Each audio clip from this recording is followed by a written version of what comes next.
Yeah, I think so. And if I think about the use case of paying workers, Mhm. it's still not easy for a lot of companies in Europe that are active in that are startups that are active in crypto to have a bank account. And so Mhm. they've got money in the treasury, but it's very difficult to put it in the bank account. So one of the use cases that we are working on is helping companies move their treasury into a stable coin like ours, which is, for all intents and purposes, seen as real money, and use that as Mhm. payment rails also in Europe. Welcome back to another episode of Bitfinex Talks. I'm your host, Ricardo Martinez. Today, I am very, very happy to be joined by Arnoud Star Busmann, who is the CEO of Quantoz Payments. Quantoz recently released two stablecoins that are compliant with the European market, EURQ and USDQ. One is a Euro stablecoin and the other is a USD stablecoin, as the names imply. Arnaud, how are you today? Thank you for coming on the show. I'm good, thanks. Almost weekend, but this is one of my favorite parts of the week. Arnaud, I wanted to ask you to kick off the interview. Can you explain why Quantoz decided to release some stable coins when we already have a whole bunch of different stable coins on a whole bunch of different chains already in existence? Like, what product market fit do you guys see for another stable coin? Well, first of all, I think the product market fit has been proven, particularly by USDT, of course, over the years. So I'm not so worried about product market fit. It's more, how can we compete? Why bother? And the why bother is really basically there's a regulatory shift in Europe that's happening that will render a whole bunch of the existing stablecoins either useless or prohibited, and creates opportunities for new ones that are compliant and basically compete on potentially regulatory superiority as well. That creates the opportunity, and that's why we're taking them to market now. Okay, amazing. How do you guys ensure that the stablecoin stays stable and that there's backing for either the Euro variant or the USD variant? Are they fully collateralized? Obviously, they're not algorithmic. How does the stablecoin mechanism work to ensure that it maintains value? MiCA, the markets in crypto asset regulation in Europe, is actually very prescriptive on what you can do with these and how you need to manage them. And a key aspect is the one-to-one backing with cash, a mixture of cash and highly liquid financial instruments denominated in the same currency. So I can't back, for instance, my EURQ with US dollar bonds. It has to be EU government bonds. Everything is in the same currency.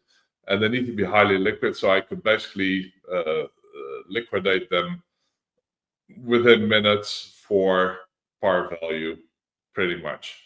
If I dip under that backing, which is which is the law, right? We have the one backing. I basically go to jail. There's no question there. That's breaking the law. The other thing that we do is we're also required to maintain an additional buffer of common equity or the regulatory capital on a balance sheet, which is 2% of the circulating amount. So 2% of the euro out there, 2% of the US dollar amount. That's just on our balance sheet sitting there, not allowed to touch it. We maintain it. We need to have it to maintain shocks in the system and absorb them. My next question is, with the current state of stablecoins, they're global, right? Like you can send I'm in South America, I could send it to you in Europe and you just receive it in your wallet. With a regionally regulated stablecoin, how does that work? Like if you wanted to send a payment to me in South America and I'm in a different jurisdiction, how does that process work? You can still do the same thing. These are standard ERC20 tokens, so you can receive it. The question is, how do you redeem it?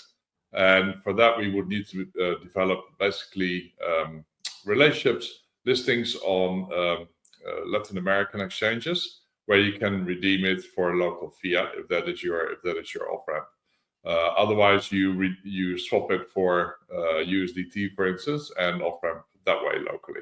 A key part of the vision, what I'd love to see in the future, is, let's say, there's quite substantial export products coming from Latin America to Europe. Let's take coffee, for example. A coffee roaster would buy coffee from Brazil. The coffee roaster, the US dollar is the settlement currency. The coffee roaster in Europe can't access USDT. Let's say the exporter in Latin can't do much with USDQ, but in between we can set up a bridge. So the purchaser pays with USDQ and the exporter receives USDT. And that bridge is something that's really on my roadmap as well to start working on. Yeah, I was just very, very curious about how that works. Like, because if Europe implements a regulatory framework that's like this, I expect many other nations to follow suit and implement similar policies. And with a regulatory fragmentation of, the I guess liquidity of the stablecoin market, I was just curious as to how you guys see like a step to overcome that. It's not easy, right? So at the moment we're focusing on we're working with partners who will mint and redeem. Who needs to be basically European entities that will mint and redeem with us. So if people want to off-ramp into cash, USDQ directly, it would have to go through one of those parties. Well, thank you for answering that question. My next question is, like, you, as someone who's deeply studied stablecoins and the stablecoin market, like, what are the main use cases that you see for EURQ and USDQ? Wow. I mean, stablecoins are money, right? Money is the foundation of commerce. So in theory, the universe is the universe of commerce is our playground because it's a superior way of settlement, better, faster, cheaper than the most incumbent rails. But areas where we really focus on are trading liquidity, particularly European exchanges, and as a way to on-ramp into the global exchanges where USDT is pretty much king. That is one angle. We see the supply chains example that I just managed. Collateral is a key area of focus. We see some store of value opportunity for our EURQ token as well in those countries in Europe that don't have the euro. So there's a number of use cases. And then another question I had is, I've seen talks recently from like the ECB talking about a digital euro. Do you expect a digital euro to have any impact on the stablecoin markets?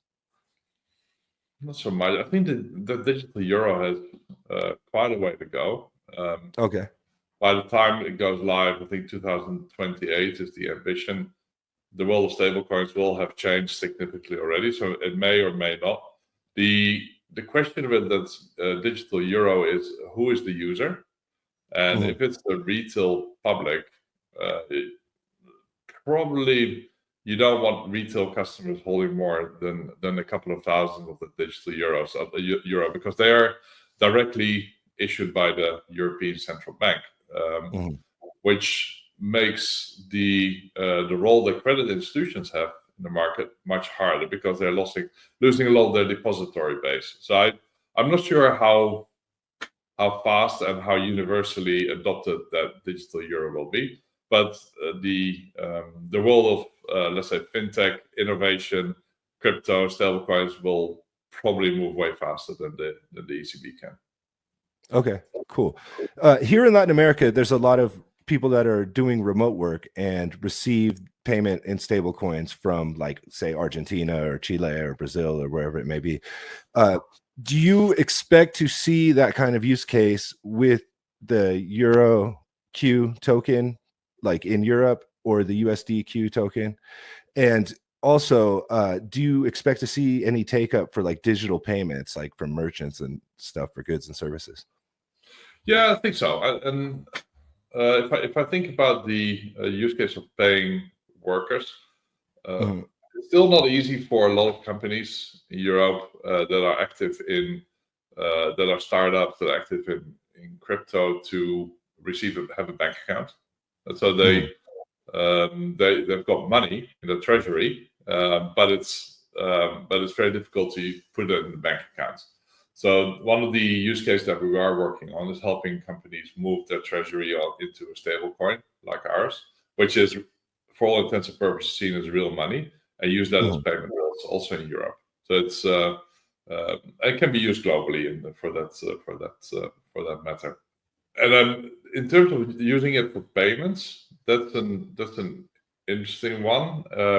We actually in the company we've got two euro stablecoins. One of them is we call EURQ, as we're talking about here, and that's the one also you have on Bitfinex. The other one is USD, which is an e-money equivalent.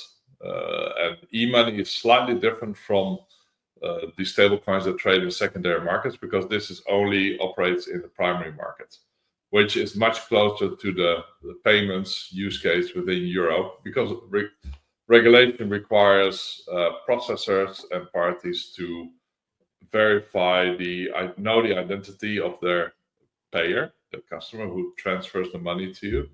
That KYC process can be quite laborious if it's a coin that comes from the secondary market. So you'll see that it's more the types of coins like USD are whitelisted token that will be used for those payments use cases. Well, thank you for providing that insight. Another question I had is, you mentioned like how these companies are denied access to banking services. Are you guys, as Quantoz, the issuer of these stablecoins, like developing relationships with banks? So like if I received EURQ and wanted to like deposit it to a bank account, I could do that? Not on behalf of customers, right? So we have, again, we have got those two different coins. One of them is purely primary market, where our banking partners are comfortable with the fact that we've done the KYC and that they can receive money into and from our bank account. For the EURQ, the secondary markets, it's more, we need to see exactly how we distribute through a couple of partners, and the redemption in theory everybody can come and redeem with us. There's no limit, but we would have to go through a full KYC process, which makes it before it touches the bank, which makes it a bit more laborious to do the redemption directly with us. What I can say though is that we do have very solid banking partners. We are an e-money institution regulated in the Netherlands, which is one of the tier triple A jurisdictions from a regulatory perspective in Europe. And our banking partners are very strong, systemically important banks. So with lots of balance sheet, will never be a significant part of the bank's balance sheet, which keeps our money very safe. Okay. And another question I have is, with emerging economies and stablecoins, you see a lot of people that are like debanked or unbanked using stablecoins as like a way to access finance that they otherwise wouldn't be able to. So it promotes financial inclusion, right? But with Europe, the banking system is pretty much ubiquitous. Like everybody has a bank account. Do you see like any role for your stablecoins to kind of promote financial inclusion within Europe? Yeah, I think you're right. For most people in terms of Europe, it's not that hard to get a bank account. It's possible to do that. So there's that use case is not as strong in Europe. However, we do have people coming to visit and live in Europe for a while. If you don't hold a European passport and you come to Europe and you need a bank account, you enter into a catch-22 situation. I've had it myself a long time ago when I moved to London. To get an address, i.e. renting a place, you need to have a bank account, right? And to have a bank account, to get a bank account, you need an address. So you're sort of stuck in the middle there. And there's not many banks in those days who are willing to help you break that deadlock. Now I'm a European. I don't know, to be honest, how hard that is in Europe to solve that one. What we do see, though, is that in Europe is a big region. Many countries have the euro as a common currency. We do see that there's countries, but there's also a lot of people that do not use the euro in their day-to-day life. They use the zloty or the forint or other European currencies. And what we see is demand from that part of Europe to use euro stablecoins as a store of value, right? So in the absence of a bank account, euro bank account, they might want to keep some money in euros, and they might receive money in euros as well that they keep, for instance, in a wallet or an exchange. So we see that use case appearing more and more. I guess like with USDC, people are familiar with Coinbase, the company that's kind of behind it, and then with USDT, it's been around for a long time. People are familiar with Tether. For those that don't know, can you tell us about Quantoz? Sure. Quantoz. So as I mentioned, Quantoz is a company. We're based in Utrecht, which is in the heart of the Netherlands. And Quantoz was originally founded with on the back of the invention of Bitcoin, or the emergence of those early days, is saying, hey, this technology is fantastic. Let's set up a company to do something with blockchain. Right? It's really the proverbial hammer looking for a nail in those days, but with the full confidence that there are lots and lots of nails out there that can be hammered with it. So the company started working on tokenizing assets, corporate use cases, understanding where really fast and cheap money can play a difference, but then getting into a frustrating situation where every time you want to do a settlement leg and you want to have that money on chain, you can do the proof of concept, but it's very difficult to scale that into a production environment because banks were also not ready yet for that idea to embrace the crypto technology, embrace the crypto industry, and become rails provide that rails for money. So what the company decided was to say, well, if nobody's doing it, then we're going to do it, and had an initial conversation with the Dutch central bank to see how can we do this. Oh, you need to become an EMI, and the company went through a journey of a couple of years with the Dutch central bank to become an EMI, which we received at the end of last year, and which allowed us to issue e-money on a public blockchain. Quite breakthrough, to be honest, particularly for what's usually known as a conservative regulatory environment in Northwestern Europe.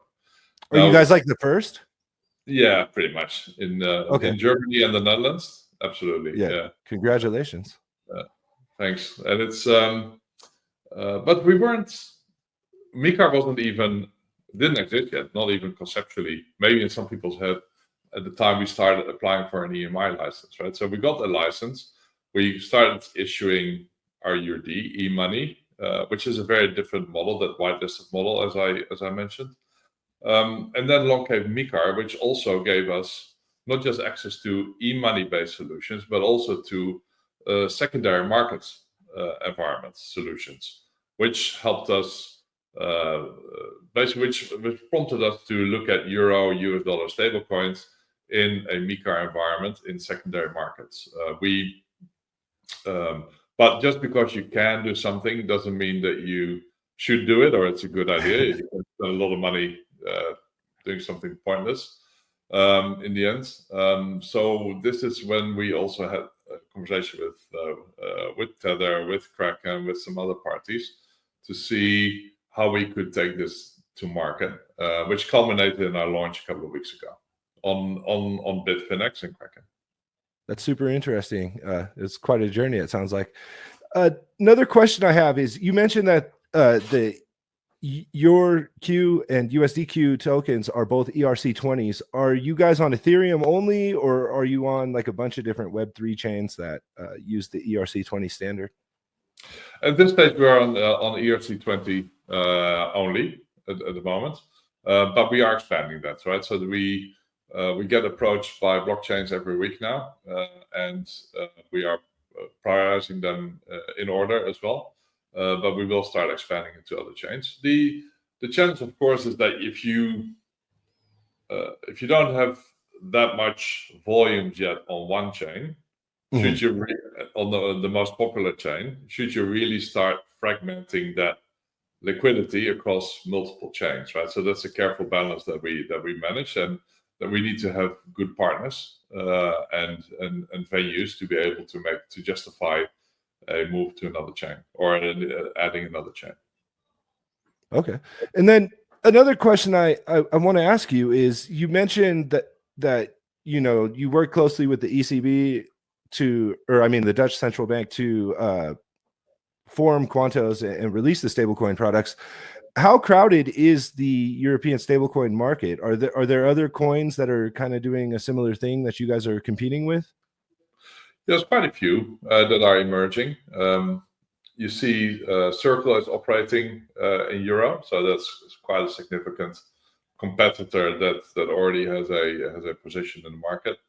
There's a couple of assets, stablecoins coming out of France. We see some in Malta, we see it in Lithuania. So there's a few emerging. On the other hand, a number of them will be disappearing as well. So it's on net, it's the deck chairs are being shuffled around. There are probably less deck chairs this side of Christmas, but I'm sure it'll be expanding as we go into 2025. I will say though that many of the stablecoins focus on are euro-based stablecoins. At this stage, I'm aware. I know that Circle is a US dollar, USDC is out there, USDT is out there, and we are now. USDT is at least USDT will no longer be directly issued to European consumers as of the end of this year. So that leaves us and Circle at this stage. Right? But I know that there's others around the corner that will soon come knocking on the doors of the European crypto markets as well. Okay. And then I guess, what strategies are you guys like implementing to stay competitive in a market with multiple stablecoins? We are basically, our hands are tied behind our back. What we can do in terms of we have very limited opportunity to incentivize users. We're not allowed to lend tokens. We're not allowed to give interest or yield on stablecoins.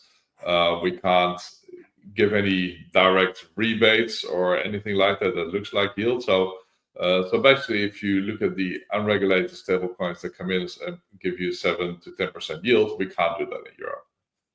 So we need to distinguish ourselves on the back of the regulatory strength of our setup and the scalability of our setup. And I'll talk again about those two aspects. Institutional parties that we speak to, they are, one of their concerns is if we come and redeem our money, our fiat reserves, we want to make sure it's there. And the stronger the setup, the more likelihood it is that the money is there, we come to redeem. So what they like about us is, again, our regulatory jurisdiction and our banking setup. So that distinguishes us. A regulatory being in the Netherlands and having very strong, systemically important banks where we keep our reserves. The other aspect is scalability, and this comes into this is MiCA regulation as well. If you want to, the regulation gives you a concentration limit. We need to maintain 30% of our reserves as a minimum. We need to maintain it in fiat with credit institutions. We can't be more than 1.5% of the balance sheet of the credit institution. So if we have, let's say, 1.5 billion in circulation, which is nothing compared to what Tether and Circle have out there, but let's say 1.5 billion, we'd be a reasonably sized player in the European setup, meaning we need to have at least 500 million in fiat reserves with a credit institution. Now, if I translate it roughly, we would look at $30 to $35 billion euro balance sheet that we need from a bank that supports us with that. There's not many banks in Europe that have that level of balance sheet. These are systemically important banks. Now, unfortunately, these banks are also the ones that are struggling to get comfortable with crypto issuers, right? So they don't have crypto companies as customers. It's changing a little bit, but that's still the case. However, we do, and that's because we're not a crypto company. We started out as an EMI, which is a very standard structure and institution in Europe, and we have a banking relationship on the back of that as well, and that gives us the scalability. one of my final questions is, besides the EURQ stablecoin and USDQ stablecoin, what other kind of services and products does Quantoz offer? We have the EURD stablecoin, which is that whitelisted, and maybe I'll explain whitelisted. That means that we have a direct relation with every user. So we know every holder of that token, and only wallets that have been approved by us can hold that token, which creates a closed loop system. That's very much focused on non-crypto use cases. This is focused on corporate use cases, treasury management, payment ecosystems where payments, the cost of processing payments are a significant part of the revenue of these companies. So, for instance, if you're looking at the bus transport, a bus ticket costs €1. The cheapest way to pay for that is through SEPA with a card. It's 5.5 cents. So already that's by far the cheapest, right? So already 5.5% of revenue of the operator goes to paying the payment processors. We can do way better than that. So that's a solution we bring, and then we've got a huge technology stack that the company has, and the group that we're part of. So sometimes it happens that we talk to a party and they come to us for a EURD solution, and we realize that what you really want is the technology, right? So then we can refer them to one of our sister companies as well and provide that solution. Okay. And then is there a way for people to convert back and forth from the EURQ to the EURD? Not yet. That's something that we will be working on. Correct. So once we have a relation with EURD, then we already have that compliance aspect solved, and we can start thinking about redeeming directly EURD into EURQ, because EURD is money as well. However, operationally, we need to test whether that works, and also I want to get some more legal confirmation. But I think that's exactly where we can go. Yeah. Okay. And then with EURD, you mentioned that it has more of like a corporate use case. Can you tell me what kind of like interest have you seen from corporations and companies and stuff for these kind of stablecoin services? Are they like open-minded to it, or do they still see it as crypto and kind of risky and that kind of thing? That's an interesting question as well. So, and this can be done with EURD and with EURQ, right? So, and this or USDQ. So this is not really related to any of those assets, but more conceptually stablecoins, where we see that the treasurers, the CFO, such of a corporate, they're not hired to take risks. They're hired to make sure the company keeps its money and spends it wisely, right? So to convince the treasurer to use some new technology and in this new ecosystem is quite a big ask. However, the benefits of being able to increase the velocity of cash in corporations and the cost of capturing and moving cash is so big that people are interested. But then the first question I immediately get is, okay, so we understand this. It's not crypto, it's e-money. Okay, we get that concept. The first question I immediately get, so where are you regulated? And for them, being regulated in a strong jurisdiction like the Netherlands is a hygiene factor. They won't even go any further with the conversation unless you've got that hurdle cleared. The second question is, so where are you custodying it? Which banks are holding the funds?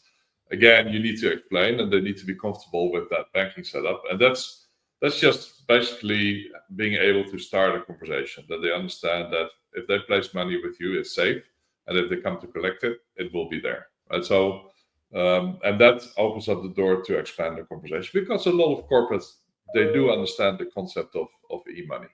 Well, Arnoud, we're running out of time. Thank you so much for coming on the show. It's been wonderful talking to you. Do you want to give out like your social media or the Quantoz website or yeah, sure. We have a website called quantozpay.com. We're on Twitter with Quantoz Pay. We're also on LinkedIn with Quantoz. So please reach out there, and come and find us. Cool. Well, thanks again for coming on the show. It's been a blast talking to you today. Likewise. Thanks, Ricardo.